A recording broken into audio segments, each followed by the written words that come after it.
안녕하십니까. 영양사의 조은진입니다. 네, 식품학 및 조리원리 챕터 1 식품화학 보도록 하겠습니다. 먼저 박스 1번의 수분에 대해서 이제 정리가 되어 있는데요. 먼저 정의를 보시면 자, 첫 번째 줄에요. 밑줄 그어 보도록 하겠습니다. 식품 중에 들어있는 물은 자유수, 네, 프리워터 또는 뭐 유리수라고 합니다. 이름이 여러 가지가 있을 때는요. 네, 그것들을 다 기억을 해 주시고요. 그리고 결합수, 네, 바운드 워터 해가지고 이 두 가지 상태로 존재하고 있다라는 거 먼저 기억을 해 두시고요.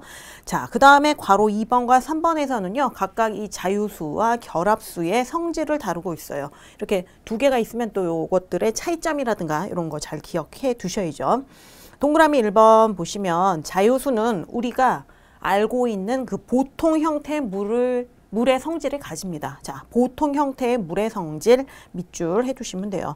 보통 형태의 물의 성질이라 함은 1기압하에서 100도씨에서 끓고 0도씨에서는 얼고 이런 것들을 의미하고 있어요. 자, 그 다음 두 번째 동그라미 맨 뒷부분에 용매로 작용한다. 네, 이것 용매에 이제 용질이 녹아 들어가는 거잖아요. 그런 용매로 작용하고요. 그다음 3번에서는 건조시키면 쉽게 제거되고 100도씨에서 증발하는 형태의 물. 예, 우리가 쉽게 알고 있는 일반적으로 알고 있는 그 물이다. 다시 한번 나왔어요. 건조부터 끝까지 밑줄 그어 주시면 되겠고 그다음 4번도 마찬가지죠. 0도씨 이하로 냉각되면은 동결, 언다. 그 의미고요. 밑줄 쳐두시고 그 다음에 미생물의 번식이나 발화에 이용이 가능하다. 밑줄 쫙. 그리고 비열 크고요. 표면 장력도 크고 점성이 크다. 밑줄 해두시고 그 다음에 이제 비중을 살펴보면요. 4도씨 냉장고의 냉장실 온도죠. 예, 그 4도씨에서 가장 비중이 크다. 밑줄 해두시고 4도씨 동그라미 해놓을게요. 그리고 화학 반응에 관여하고 있다라는 거. 예, 뭐 거의 다 밑줄을 다 쳤습니다. 이런 성질을 가지고 있고 반면 괄호 3번에 나와 있는 결합수의 성질을 보시면요. 용질에 대해서 용매로 작용하지 못해요, 얘는. 자, 용매로 작용하지 못한 밑줄. 그 다음에 위에서 보셨던 그런 자유수의 물보다는 밀도가 더 큽니다. 예, 보통의 물보다 밀도가 크다 밑줄 해두시고, 3번, 4번, 5번 같은 경우 이거 볼게요. 100도씨 이상 가열해도 얘가 증발이 안 돼요. 예, 증발되지 않음. 거기만 밑줄 칠게요. 그리고 압착을 해도, 식품 조직을 압착해도 제거가 되지 않아요. 뒷부분 또 제거되지 않은 밑줄 쳐놓으시고요.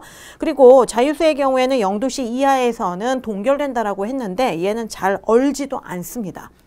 초록 글씨에 잘 얼지 않은 밑줄 쳐놓으시고 보통 영하 80도씨, 영하 80도씨에서 언다. 그 다음 미생물도 물이 필요한데요. 미생물 번식이나 발화에 이용되지 못합니다. 역시 초록색 글씨 밑줄 해놓으시고 그 다음 이 결합수는요. 결합되어 있는 형태로 존재하기 때문에 그렇게 이름이 붙여진 거거든요. 식품 성분인 단백질이라든가 탄수화물 등과 결합하고 있다. 거기다가 밑줄. 그리고 화학 반응에 관여하지 않습니다. 이렇게 해서 자유수의 성질 8가지, 결합수의 성질 8가지 해가지고요. 두 개가 이제 번갈아 가면서 비교하면서 꾸준히 그래도 등장하고 있으니까 잘 기억을 해 두시고 다음 페이지로 넘어갈게요.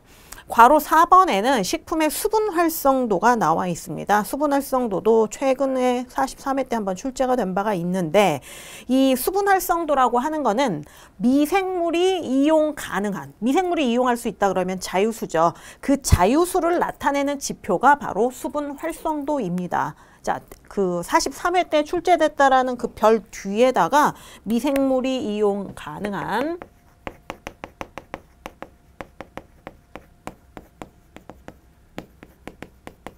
자유수를 나타내는 지표다. 요거 하나 써놓고 볼게요. 나타내는 지표. 요거를 뭐라고 한다? 예, 수분 활성도라고 한다. 자, 1번 동그라미에 정의가 나와 있습니다. 어떤 임의의 온도에서 이렇게 나와 있거든요. 임의의 온도에다 동그라미 해놓으시고 그 뒤에 밑줄이에요. 식품이 나타내는 수증기압에 대하여 그 온도에서 순수한 물의 수증기압의 비율을 말한다. 해가지고 밑줄을 쳐넣고 예, 비율까지 쳐놓으시면 되겠고 이걸 이제 수식화한 게 그 박스 안에 있는 거예요. 예, 수분 활성도는 P0분의 P 이렇게 나와 있죠. 식품의 수증기압이 P고요. 순수한 물의 수증기압이 P0예요. 그래서 P0분의 P 이렇게 나타낸다라는 거. 그러니까 정의를 잘 알고 계시면 뭐 계산하는 문제의 그 계산식이 이렇게 바로 그 안에 들어 있습니다. 자, 그렇다면 수분활성의 계산은 어떻게 하느냐? 땡땡 뒤에 식품의 수증기압은 그 식품에 있는 용질의 종류와 농도에 따라서 달라진다. 네, 거기까지 밑줄 쫙 해놓으시고 지금 식을 보니까 어떻게 돼 있냐면요. AW는 분수로 나와 있는데 자, MW분의 아니죠. MW 더하기 MS분의 여기가 MW로 되어 있어요. 오늘 말이 되게 버벅거려지는데 요거 뭘 의미하느냐. W는 물인 거 아실 수 있고요. 얘는 물의 몰수. 그러면 S는 뭘까요? 용질이거든요. 용질의 몰수.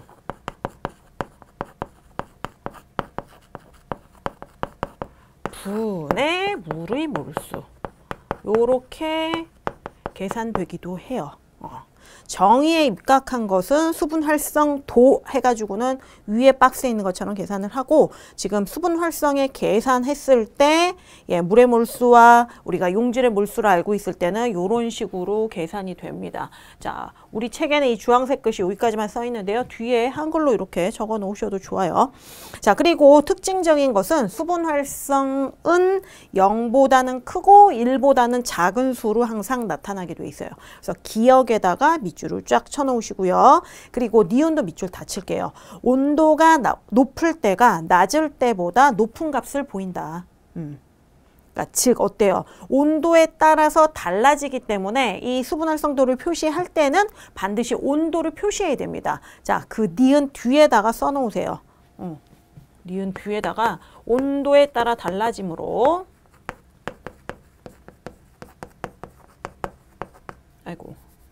달라짐으로 반드시 온도를 표시한다. 그 내용도 하나 적어 놓으시고요. 반드시 온도를 써줘야 된다. 그 우리 정의를 보시면은 맨 위에 어떤 임의의 온도에서 이렇게 나왔죠. 그것도 이 의미를 포함하고 있는 거예요. 온도에 따라서 수분 활성도가 달라진다라는 것을 짐작할 수 있는 부분이었어요. 그래서 니은에 그렇게 표시를 해두시면 되겠고 그 다음에 동그라미 3번은 상대 습도입니다. 상대 습도 그러면은 우리가 그냥 일반적으로 들으실 수 있는 뭐 일기예보라든가 이런 거 평상시 사용하는 그 습도를 의미하는 거예요. 자, 땡땡도 밑줄 칠게요. 대기 중에 수분 함량을 의미하는 거다. 거기다가 밑줄. 자, 이것을 상대 습도라고 하면 그 뒤에 밑줄 칠게요. 식품의 수분 함량은 상대 습도와 평형에 이르며 그때의 식품 수분 함량을 평형 수분 함량이라고 한다. 예, 쫙 밑줄 쳐놓으시고 평형 수분 함량에다가 박스 하나 해놓으세요. 자, 그리고 온도가 높으면 대기 중에 수분 함량이 높고 온도가 높으면 대기가 머금을 수 있는 수분의 양이 많아져요. 높고 온도가 낮으면 머금을 수 있는 그 수분 함량이 낮기 때문에 그리고 초록색 글씨 밑줄 치겠습니다. 식품의 평형 수분 함량은 역시 온도에 따라 달라진다. 밑줄 해두시면 돼요. 자, 이게 즉 그 상대 습도, 그 밑줄 친 거 옆에 식품의 수분 함량은 상대 습도와 평형에 이른다라고 말씀드렸잖아요. 그리고 그때 식품의 수분 함량을 평형 수분 함량이라고 한다고 했는데 식품 중에 있는 수분은 그 식품이 놓여 있는 환경에 따라서 변한다 그 의미예요. 그 환경에는 뭐가 들어있느냐? 온도와 습도가 들어있는 거죠. 그래서 대기 중에 상대의 습도가 높아요. 그러면 이런 거 생각하시면 돼요. 장마철에는 비가 왔다 또 햇빛이 잠깐 비쳤다 해서 상당히 습하고 꿉꿉하잖아요. 그런 상태에서 식품을 놓아두면 뭐 식빵을 식탁 위에다 놔뒀다라고 생각을 해보시면 그러니까 그 비닐 포장 없이 그럼 어때요? 처음에는 애가 뽀송뽀송했다 하더라도 시간이 지나면 되게 눅눅해지죠. 크래커나 뭐 이런 것들, 과자류 이런 것들요. 왜? 대기 중 상대 습도가 높으면 물방울들이 많이 있으니까 그 물방울들 수분을 다 흡수하는 거예요. 그리고 반대로 아주 바싹 마르는 건조한 그런 계절. 한창 가을이 진행될 때, 뭐 이럴 때, 뭐 겨울일 때 생각해 보시면은 어때요? 오히려 식품 속에 들어있는 물들이 탈습되는 거죠. 빠져나가게 된다. 자, 그렇기 때문에 이런 상태에서 방치하게 되면은 대기 중에 수증기 압력하고 식품 표면의 수증기 압력이 같게 돼서 흡습하고 탈습이 더 이상 일어나지 않죠. 두 개가 똑같아지니까. 예, 이런 안정한 상태의 수분을 평형 수분 함량이라고 하는 거예요. 자, 되셨죠? 자, 그래서 그 밑에 초록 박스 보시면 RH 해가지고 상대 습도 구하는 공식 어떻게 되어 있나요? 수분 활성도에다가 곱하기 100을 한다. 이렇게 되어 있어요. 그 다음에 4번 동그라미는 미생물의 생육에 필요한 최저 수분 활성도입니다. 최저 수분 활성도. 미생물들도 살아있는 생명체이기 때문에 당연히 수분을 필요로 하죠. 예. 그래서 지금 그 표에 미생물들의 분류하고 그것들의 최저 수분 활성도가 적혀 있는데요. 지금 우리는 4개로 되어 있지만 맨 마지막에 내건성 곰팡이를 하나 써두도록 할게요. 내건성 곰팡이. 이 내건성 곰팡이의 수분 활성도는 0.65입니다. 자, 요게 이제 표를 보시면 큰 크기에서 작은 걸로 이렇게 잘 내려오는데 얘가 0.60보다 크잖아요. 뭐 사이에 있었으면 좋았겠지만 우리 첨가해서 더 추가로 알아두는 거니까요. 요 5가지 정도는 꼭 기억하고 계시면 좋을 것 같아요. 세균은 0.90. 그 다음 효모는 0.88, 곰팡이 0.80, 그 다음 내건성 곰팡이 0.65, 그 다음 내삼투압성 효모. 그러니까 곰팡이 2개 같이 묶어놓고 기억하시면 돼요. 그냥 곰팡이는 0.80이지만 내건성 곰팡이는 0.655, 그 다음에 내삼투압성 효모는 0.6이다. 뭐 0.60인 거죠. 예. 자, 그렇게 기억해 주시면 되겠고, 오른쪽 페이지로 넘어가서 등온 흡습 곡선을 보도록 하겠습니다. 사실 여기가 지금 파트가 어때요? 식품학 및 조리 원리에서 제일 첫 번째 나오는 이 파트가 식품화학입니다. 그래서 우리가 화학하면 생화학도 그렇다시피 부담스럽잖아요, 조금. 그래서 좀 딱딱하긴 하지만 중요한 것들 위주로 해서 잘 기억해 두시면 돼요. 자, 등온 흡습 곡선이란, 예, 발음이 그냥, 예, 어떤 거냐? 어떤 온도 또 나옵니다. 어떤 온도 동그라미 해두시고 그 어떤 온도에서 대기의 상대 습도와 식품의 평형 수분 함량과의 관계를 나타내는 곡선이다. 곡선까지 밑줄 해놓으세요. 그래서 우리가 앞에서 평형 수분 함량, 네, 요거를 배우신 거예요. 대기의 상대 습도하고 식품의 평형 수분 함량과의 관계를 나타내는 곡선을 뭐라고 한다고요? 등온 흡습 곡선이라고 해요. 그 뒤에 끊어가지고요. 보통부터 밑줄 칠게요. 보통 역 X자형이다. 요렇게 됐죠? 그래서 네, 역 X자형이다. 그렇게 이야기를 하는 거예요. 자, 그 다음에 동그라미 1번에 이력현상이라고 나와 있습니다. 히스테리시스인데요. 이력현상. 자, 어떤 거냐면 땡땡 뒤에 등온 흡습 곡선과 등온 탈습 곡선이 일치되지 않는 현상을 말한다. 현상까지 밑줄. 자, 이것은요, 그 뒤에 끊어가지고 건조식품 제조 시 품질에 영향을 줄 수 있다라는 것까지 기억을 해두셔야 돼요. 어때요? 최근 42회 때 출제가 됐죠. 그래서 그 그래프를 자세히 들여다보시면, 자, 역 X자 모양인데요. 자, 가는 거는 제가 그냥 주황으로 나타내고요. 그 다음에 좀 두껍죠. 아래서는 좀 두꺼워요. 요거를 빨간색으로 나타낼게요. 그래서 이렇게 이제 올라가게 되는데, 자, 주황색의 곡선은 탈습 곡선이에요. 얘는 탈습 곡선입니다. 써두세요. 자, 그러면 빨간색은 뭘까요? 흡습 곡선이죠. 그래서 흡습 곡선 이렇게 적어 두시고, 자, 그 사이에 빈 여백이 생기잖아요. 그게 바로 이력 현상이라고요. 히스테리시스. 두 개가 일치되지 않는 현상이다. 이렇게 되어 있어요. 이 이력 현상은요. 보시다시피 흡습 곡선하고 탈습 곡선이 일치하지 않는 현상이라고 했는데요. 이거는 탈습 때 나간 수분이 전부 다 흡수되지 못해서 이력 현상이 나타나요. 그러니까 그 원인까지 좀 참고로 알고 계시면 좋아요. 어떻다? 탈습 곡선 때 빠져나간 수분이 그러니까 탈습 때 빠져나간 수분이 전부 흡습되지 못해서 이력 현상이 나타나고요. 전분이나 단백질 함량이 클수록 전분이나 단백질 함량이 클수록 이력 현상이 크게 나타나요. 단백질 함량이 클수록 어떻다? 이력 현상도 크게 나타난다. 자, 그렇기 때문에 이력 현상이 큰 식품들은요, 밀착 포장을 해야 이력 현상이 나타나는 걸 줄일 수가 있어요. 자, 여기 이력 현상이 큰 식품은 뭐 한다고요? 밀착 포장. 식품은 밀착 포장. 아이고, 밀착 포장해야 된다. 그래야 이력 현상을 줄인다 라고까지 기억을 해주시면 돼요. 자, 그 다음에 그 그래프 밑으로 내려와서요, 등온 흡습 곡선의 구분을 한번 보시겠는데요. 자, 제1영역, 그 다음 제2영역, 제3영역으로 이렇게 나뉩니다. 기억과 니은을 묶어주세요.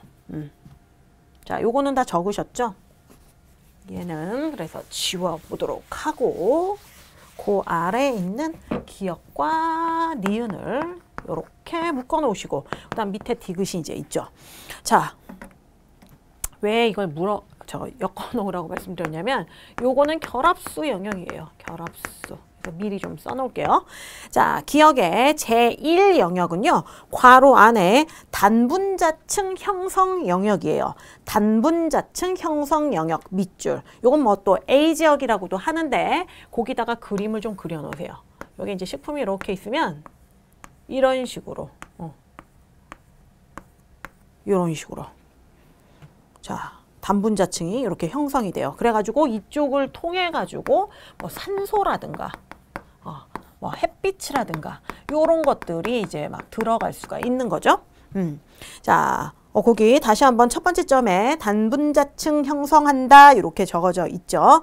자, 그 다음에 두 번째 점에서 결합수의 형태다. 거기다가 밑줄 해놓으세요. 결합수의 형태입니다. 그리고 탄수화물이나 단백질 등과 결합하는 이온 결합이에요. 이온 결합 밑줄 해두시고요. 자, 결합수니까 용매로서 작용하지 않는다. 예, 당연하죠. 요건 굳이 밑줄 안 칠게요. 그리고 그 옆에 빈 여백에다가 뭐라고 써두시냐면 유지식품의 안전성, 유지식품의 안전성과 그 다음에 그 저장성이 낮아요. 저장성 낮음. 이렇게 적어두시고, 그 다음에 제2영역은요, 괄호 안에 다분자층 형성 영역이다. 뭐 B지역이다. 이렇게도 표현해요. 앞에 다분자층 형성 영역에다가 밑줄 하나 해놓으시고, 첫 번째 점에 다분자층을 형성한다. 밑줄 해놓으세요. 그리고 그 옆에다가는 수소결합 하나 써놓으시고요. 수소결합 하나 써놓으시고, 다분자층을 형성한다 그랬잖아요. 다분자층 형성하는 거 그림 하나 옆에다 또 그려 놓으세요. 어떻게 되냐면 요렇게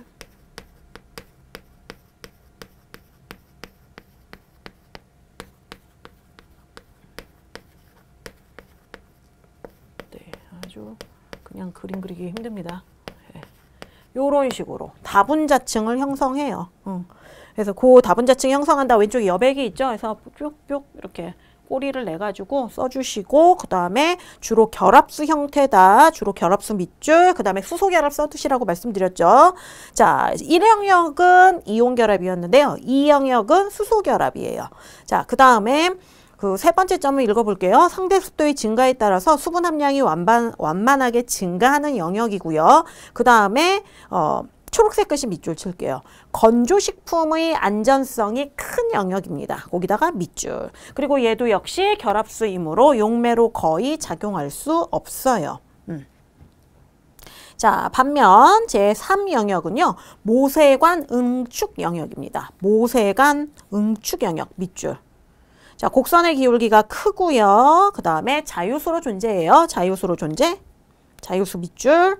그 다음에 식품의 다공질 구조, 모세혈관의 수분이 자유로이 응결하고요. 얘는 자유수니까 용매로 작용합니다. 용매로 작용 밑줄. 그 다음에 마지막 점에 초록글씨 식품의 품질 변화에다가 밑줄해 놓으세요.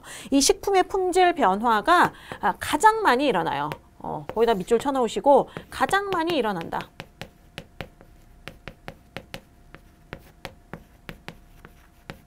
라고 적어두시면 되고요. 뭐 가수분해 반응 일어나고 효소 반응도 일어나고 유지 산화 반응, 미생물 증식 발생 이런 것들이 일어날 수 있기 때문에 그 식품의 품질 변화가 가장 많이 일어나는 곳이 제3 영역이에요. 그리고 여기다가 자유수라고 하나 써놓으시면 되죠. 자유수. 이렇게 구분이 되고요. 오른쪽 여백이 약간 있잖아요. 거기에다가 하나 표시를 해 놓을게요. 매트 포인트라는 게 있는데요. 매트 포인트 어디다 쓰시냐 하면 요 옆쪽에다가 자 매트 포인트. 매트 포인트라고 하나 써놓으세요. 요거는 1영역하고 2영역의 경계에 얘가 있어요. 매트 포인트는 1, 2영역 경계에 존재하게 되는데요. 그림을 이렇게 그려드리면 얘는 이런 식이에요. 이렇게 있을 때 빨리빨리 그릴게요. 이렇게 뜨문뜨문하지 않고 조밀하게 이렇게 한 겹으로 한 줄로 쫙 이렇게 형성이 되어 있어요. 자, 물분자들이 얘가 이제 다 물분자거든요. 물분자들이 이렇게 균일하게 하나의 이 분자막을 형성하게 되는 영역이 바로 매트 포인트인데 지방의 상패를 억제합니다. 자, 거기다가 물분자들이 균일하게 자, 요 내용 쓸게요. 물분자들이 균일하게 자, 분자막을 형성해요. 분자막 형성. 그래서 이 매트 포인트에서는 어떻다? 그 지방의 산패를 억제한다. 지방 산패 억제. 요렇게 하나 적어두세요.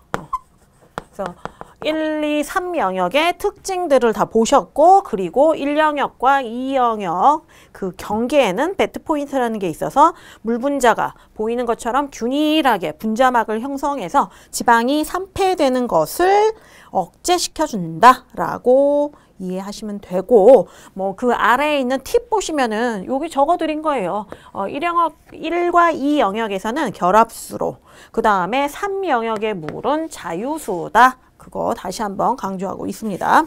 자, 그 다음 페이지로 넘어가서요. 괄호 6번에 수분활성과 식품 안전성이라고 나와 있죠. 동그라미 1번에 유지 산화 이렇게 나와 있습니다. 제1영역에서 가장 안정하다라고 이야기를 했는데요. 유지 산화가 아니에요. 1영역 자체는 유지 안전성과 저장성이 낮다라고 말씀드렸고요. 그렇죠? 이 1영역과 2영역의 그 경계면에서 거기 매트 포인트에서 가장 안정한 거예요. 안정한 거예요. 조금 이렇게 구분해가지고 세밀하게 기억해 놓으시면 되겠고 그 다음에 비효소적 갈변은요 0.6에서 0.8 범위에서 갈변 반응이 빨리 일어나요. 빨리까지 밑줄. 그리고 0.8 이상에서는 반응 속도가 저하된다. 뒷부분 끊어서 밑줄 해두시면 되겠고 효소의 반응은 수분 활성도가 높을 때 활발하다. 에다가 밑줄 해두시면 되겠습니다. 자, 이렇게 해서 수분에 관련된 내용이 정리가 됐고요. 박스 2번은 탄수화물이에요. 탄수화물. 자, 이 부분은 지워보도록 하겠습니다. 정리 다 되셨죠? 자, 탄수화물.